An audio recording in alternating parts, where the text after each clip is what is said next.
오늘 읽을 말씀 출애굽기 6장을 읽겠습니다. 여호와께서 모세에게 이르시되 이제 내가 바로에게 하는 일을 내가 보리라. 강한 손으로 말미암아 바로가 그들을 보내리라. 강한 손으로 말미암아 바로가 그들을 그의 땅에서 쫓아내리라. 강한 손으로 말미암아라는 말을 2번 적고 있습니다. 하나님의 손이 얼마나 강한지 보라는 것입니다. 하나님께서 바로에게 하는 일을 모세에게 네가 볼 것이다 라고 이야기합니다. 성경의 역사는 어쩌면 많은 사람들을 위한 역사이기도 하지만 한 사람을 위한 역사이기도 합니다. 하나님의 애굽에서 내리는 하나님의 강하신 능력을 모세에게 보여주기 위하여 하시겠다 이 말입니다. 이제 내가 바로에게 하는 일을 네가 보게 될 것이다. 와, 놀라운 말씀입니다.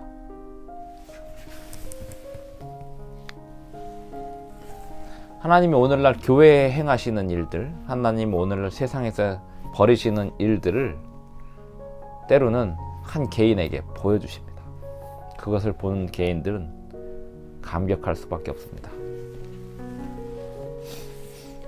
하나님이 모세에게 말씀하여 이르시되 나는 여호와이니라. 이 말씀도 힘 있는 말씀입니다. 나는 여호와이니라. 이 말은 나는 스스로 있는 자다. 나는 나다. 세상에 나는 나다라고 말하실 수 있는 존재는 오직 하나님뿐이십니다.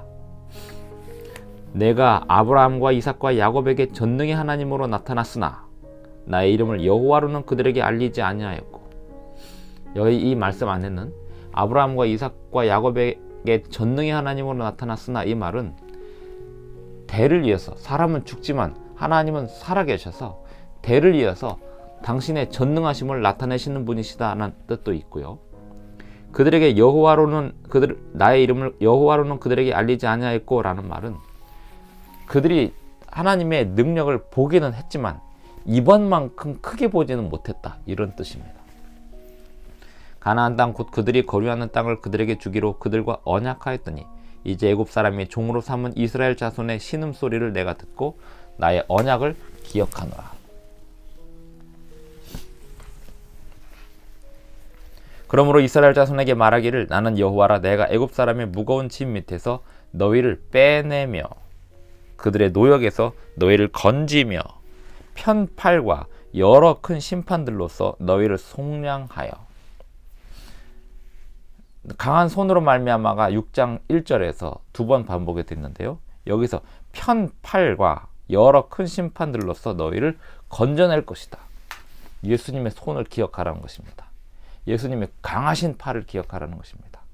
예수님의 그 강하신 팔이, 강하신 손이 애굽의 바로 왕에게 기적을 베풀고 애굽에 재앙을 내리고 애굽에 종살이하던 이스라엘 백성들을 꺼내 하셨습니다. 예수님의 강한 손, 예수님의 강한 팔, 그리고 그 강하신 손이 십자가에서 팔을 벌리셨습니다. 그리고 온 인류를 건져내셨습니다. 7절 너희를 내 백성으로 삼고 나는 너희의 하나님이 되리니 나는 애굽 사람의 무거운 짐 밑에서 너희를 빼낸 너희의 하나님 여호와인 줄 너희가 알리라. 내가 아브라함과 이삭과 야곱에게 주기로 맹세한 땅으로 너희를 인도하고. 아브라함과 이삭과 야곱. 저는 어렸을 때 성경 통독을 하면서 왜 이렇게 아는 얘기를 자꾸만 반복할까 이런 생각을 해본 적이 있습니다. 사춘기 때 아브라함과 이삭과 야곱의 하나님, 뭐 다 아는 얘기인데 왜 자꾸만 이야기를 할까? 그 이야기는 다 아는 것 같아도 다 알지 못하기 때문입니다. 우리가 하나님의 능력을 안다고 하지만 하나님이 아브라함과 이삭과 야곱에게 하신 그 언약을 수백 년 뒤에 그 후손에게 이루시는 그 신실하심을 제대로 알지 못하기 때문입니다. 모세가 이와 같이 이스라엘 자손에게 전하나 그들이 마음의 상함과 가혹한 노역으로 말미암아 모세의 말을 듣지 아니하였더라. 애굽의 바로 왕이 가혹한 노역을 주어서 마음을 상하게 했어요. 그렇게 해서 모세의 말을 듣지 못하게 만들었습니다. 바로가 그랬나요? 아닙니다. 하나님이 바로의 마음을 완악하게 하셨나요? 아닙니다. 마찬가지예요. 백성들이 모세의 말을 듣지 않은 것도 바로가 그랬나요? 바로는 가혹한 노역을 가했을 뿐이지 그 마음까지 다 지배하지 못합니다. 바로의 주는 가혹한 노역으로 모세에게 마음이 상한 백성들은 모세의 말을 듣지 않았습니다. 그럴 필요가 없는 거죠. 바로는 가혹한 노역을 주는 폭군인 거고 그들은 하나님을 의지해야 하는 거였습니다. 여호와께서 모세에게 말씀하여 이르시되 들어가서 애굽왕 바로에게 말하여 이스라엘 자손을 그 땅에서 내보내게 하라. 모세가 여호와 앞에 아뢰어 이르되 이스라엘 자손도 내 말을 듣지 아니하였거든 바로가 어찌 들으리까. 나는 입이 둔한 자니이다. 자꾸만 또는 모세는 이렇게 얘기합니다. 저는 입이 둔한 자라서, 저는 말을 잘 못해서, 이런 얘기를 합니다. 입을 만드신 분이 누구시죠? 사람의 눈을 지으시고 귀를 만드신 분이 누구실까요? 창조신앙이란 애굽의 바로 왕도 하나님의 소유고 모든 문명이 다 하나님의 소유고 사람을 지으시고 사람을 창조하시고 사람의 마음을 지으시니가 하나님이심을 항상 기억하는 것입니다. 모든 만물이 하나님을 심을 기억한다면 하나님의 전능하심, 그분만이 여호와이시고 그분만이 스스로 계신 분이심을 기억하는 것입니다. 그거 외에 두려워할 일이 없습니다. 여호와께서 모세와 아론에게 말씀하사 그들로 이스라엘 자손과 애굽 왕 바로에게 명령을 전하고 이스라엘 자손을 애굽 땅에서 인도하여 내게 하시니라. 하나님이 모세를 부르셨을 때는 모세의 입을 통하여 애굽의 바로 왕에게 하나님의 명령을 전달하기 위함이었습니다. 그런데 모세가 자꾸만 자기는 입이 둔한 자라는 얘기를 반복하는데요. 그것도 그럴 필요가 없는 거였죠. 하나님이 더 잘 아시는 거였습니다. 모세의 입이 어떤지 또 모세가 전달하는 내용이 잘 전달될지 안 될지 그건 하나님이 아시는 일이었습니다. 그런데 모세가 자기의 입이 둔해서 백성들이 말을 안 듣고 바로가 말을 안 듣는 줄 알아요. 14절 그들의 조상을 따라 집의 어른은 이러하니라. 이스라엘의 장자 르우벤의 아들은 하녹과 발루와 헤스론과 갈민이 이들은 르우벤의 족장이요. 시므온의 아들들은 여무엘과 야민과 오핫과 야긴과 소할과 가나안 여인의 아들 사울이니 이들은 시므온의 가족이요. 레위의 아들들의 이름은 그들의 족보대로 이러하니 게르손과 고핫과 무라리요. 레위의 나이는 137세였으며 게르손의 아들들은 그들의 가족대로 림니와 시므이요. 고핫의 아들들은 아므람과 이스할과 헤브론과 우시엘이요. 고핫의 나이는 133세였으며 무라리의 아들은 마홀리와 무시니 이들은 그들의 족보대로 레위의 족장이요. 아므람은 그들의 아버지의 누이 요게벳을 아내로 맞이하였고 그는 아론과 모세를 낳았으며 아므람의 나이는 137세였으며 이스할의 아들들은 고라와 네벡과 시그리요. 우시의 아들들은 미사엘과 엘사반과 시드리요. 아론은 암미나답의 딸 나손의 누이 엘리세바를 아내로 맞이하였고 그는 나답과 아비후와 엘르아살과 이다말을 낳았으며 고라의 아들들은 아실과 엘가나와 아비아삽이니 이들은 고라 사람의 족장이요. 성경은 그 이야기를 전개하다가 어느 순간 갑자기 족보 족보를 쫙 나열을 합니다. 그리고는 또 이야기를 전개해 나가는데요. 지금 이 6장에 나오는 이 족보는 특이합니다. 이 야곱의 아들들이 12아들이 있는데 르벤, 시므온, 레위의 족보를 쭉 나열하고는 중단합니다. 결국 이유는 뭐였냐면 모세와 아론의 족보를 이야기하기 위함이었어요. 그런데 르벤과 시므온의 족보는 왜 나왔을까요?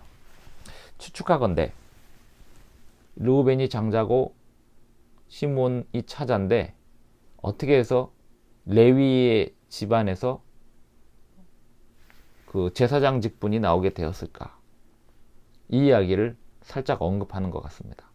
아므람과 요게벳이 모세와 아론을 낳고 모세를 그 아기 때 살려두면서 애굽의 바로 왕이 다 나일강에 던져서 죽이라고 했는데 그 모세를 살려두면서 그들의 신앙과 그들의 기도와 그들의 교육이 가정교육이 모세를 어린 나이에 그 조상들의 신앙을 이어받아서 하나님의 백성들을 이끌어낼 지도자로 교육을 했던 것입니다. 그렇게 함으로써 르우벤과 시므온 가문이 아닌 레위 가문에서 제사장 지파가 어떻게 형성이 되었는지에 대한 이야기를 잠깐 다루고 지나가는 겁니다.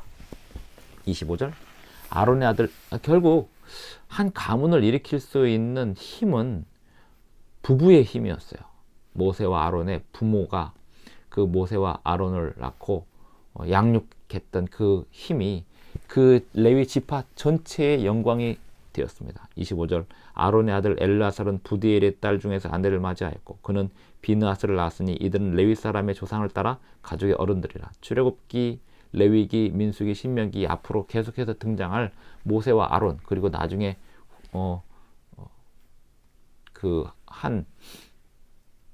어떤 그 획을 긋는 고라 집안, 그 이야기까지 하기 위하여 복선적으로 이 족보 이야기를 하고 있습니다. 이스라엘 자손을 그들의 군대대로 애굽 땅에서 인도하라 하신 여호와의 명령을 받은 자는 이 아론과 모세요.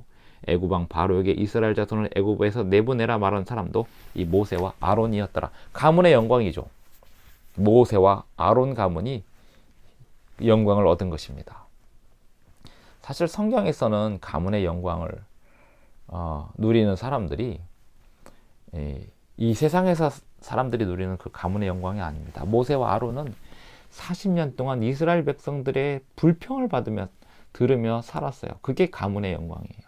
하나님의 일을 하면서 하나님의 백성들이라고 하는 사람들로부터 비난당하고 욕먹고, 그러면서 하나님의 명령을 전달하고, 그러면서 지도자적인 역할을 하고, 이것이 모세와 아론의 가문의 영광이었습니다.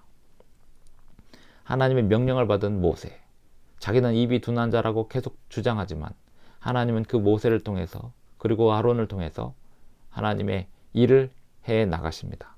여호와께서 애굽 땅에서 모세에게 말씀하시던 날에 여호와께서 모세에게 말씀하여 이르시되 나는 여호와라. 내가 너에게 이르는 바를 너는 애굽 왕 바로에게 다 말하라.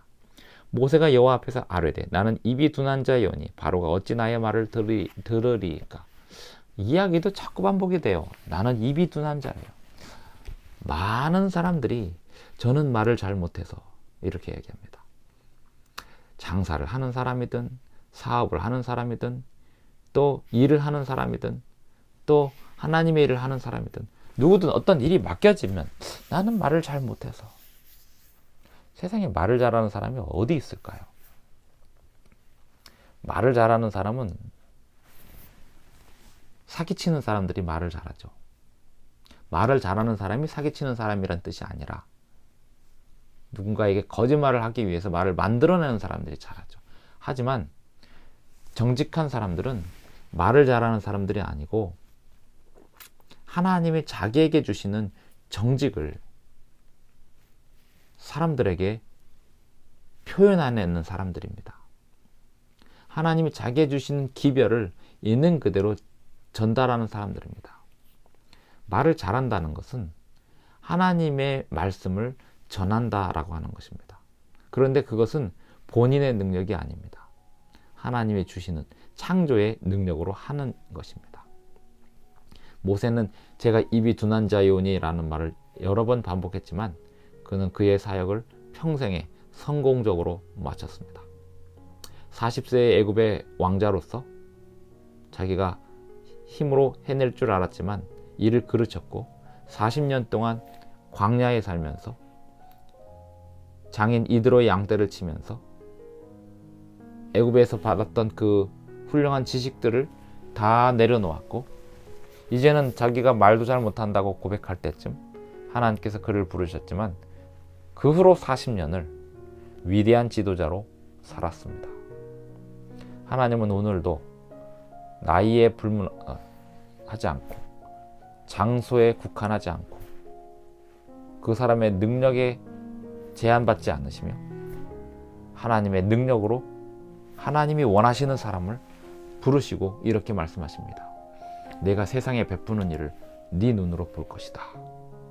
오늘 그 음성을 들으시는 저와 여러분이 되기를 바라면서 오늘도 행복한 하루 되시기 바랍니다. 기도하겠습니다. 하늘에 계신 우리 아버지, 모세에게 보여주셨던 그 영광을 우리에게도 보여주시옵시고, 우리가 그 영광을 볼 때 오직 아버지께 영광 돌리는 그러한 겸손한 사람들이 되게 하여 주시옵소서. 예수님의 이름으로 기도드리옵나이다. 아멘.